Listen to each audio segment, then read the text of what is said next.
عمران خان کی اپنی حکومت ہے اور یہ امانت ہے ہمارے پاس. جب عمران خان صاحب کہیں گے اسمبلی توڑنے کا، میں آدھا منٹ بھی دیر نہیں کروں گا انشاءاللہ تعالیٰ. اور شہباز شریف کیا سمجھتا ہے کہ 27 کلومیٹر کی حکومت لیے پھرتا ہے، یہ 27 گھنٹے بھی نہیں چل سکیں گے.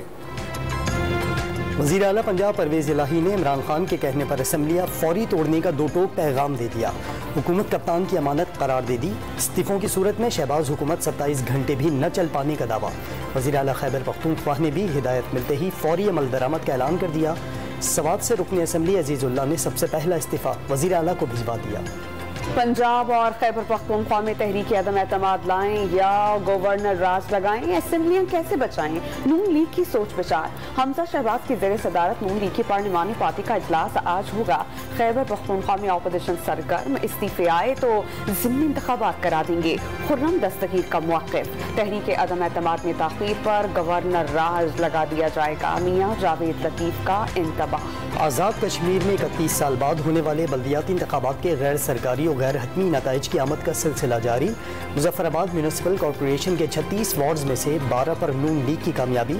پیپلز پارٹی کو 8، تحریک انصاف کو 7 اور مسلم کانفرنس کو 2 سیٹیں ملی.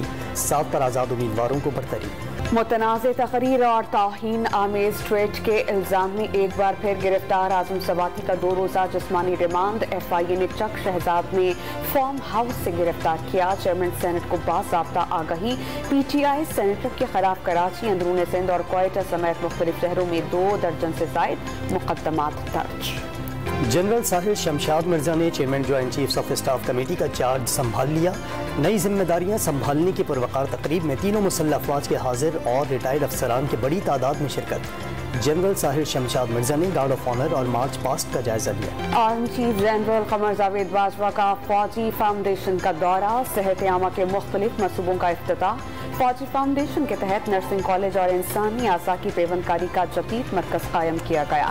سپاہی سالار کو نئے منصوبوں پر بریفنگ. پاکستان تمام پڑوسیوں سے اچھے تعلقات کا خواہش مند. بھارت کو تعلقات کی بحالی کے لیے کشمیر میں 5 اگست 2019 کے یک طرفہ اقدامات واپس لینا ہوں گے. وزیر اعظم شہباز شریف نے واضح کر دیا، بامعنی اور بامقصد رابطوں کے لیے سازگار ماحول پیدا کرنے کی ذمہ داری بھارت پر ہے.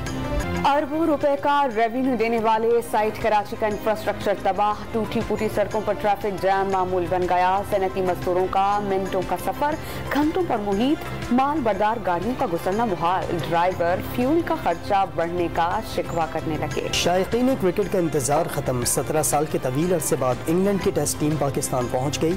PCB حکام نے مہمان ٹیم کا استقبال کیا. تمام پلیئرز کو گلدستے پیش کیے. کپتان بین سٹوکس کا پاکستان آمد کے بعد ہیلو پاکستان کا ٹویٹ. پاکستان اور انگلینڈ کی ٹیمیں آج سے پنڈی اسٹیڈیم میں پریکٹس کریں گی. پہلا ٹیسٹ 1 دسمبر سے شیڈیول.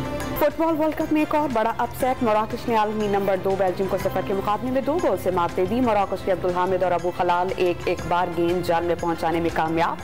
پہلے میچ میں جرمنی کو اپ سیٹ شکست دینے والی جاپان کی ٹیم کوسٹا ریکا کے خلاف 1-0 سے ہار گئی. کروشیا نے کینیڈا کو 1 کے مقابلے میں 4 گول سے مات دی. لاہور میں 50ویں نیشنل ایتھلیٹکس چیمپئن شپ کا اختتام. پاکستان آرمی نے 14 گولڈ میڈلز کے ساتھ میدان مار لیا. مردوں میں شجر عباس اور خواتین کے مقابلوں میں تمیم خان پاکستان کے تیز ترین ایتھلیٹس بن گئے. وابڈا کے ارشد ندیم نے جیولن تھرو میں گولڈ میڈل اپنے نام کیا. نمایاں کھلاڑیوں کو میڈلز اور ٹیموں کو ٹرافی سے نوازا گیا. کراچی میں مکس مارشل آرٹس کے ایونٹ میں نوجوانوں کی زور آزمائی. ایمان فیصل نے حریف کو ایک ہی داؤ میں چت کر دیا. کک باکسنگ، جوجسٹو سمیت مختلف مقابلوں میں کھلاڑیوں کی شرکت. کراچی کے فیئر ہال میں 2 روزہ ادبی فیسٹیول اختتام پذیر. موسمیاتی بحران، بدلتے عالمی اور سیاسی حالات اور پاکستان کے کردار پر سینئر سیاستدانوں اور سفارتکاروں اور صحافیوں کے تجزیے. نامور مصنفیں، کئی کتابوں کی رونمائی. بچوں نے فنی صلاحیتیں منوائیں. رنگا رنگ ٹیبلوز کے ذریعے دل موہ لیے.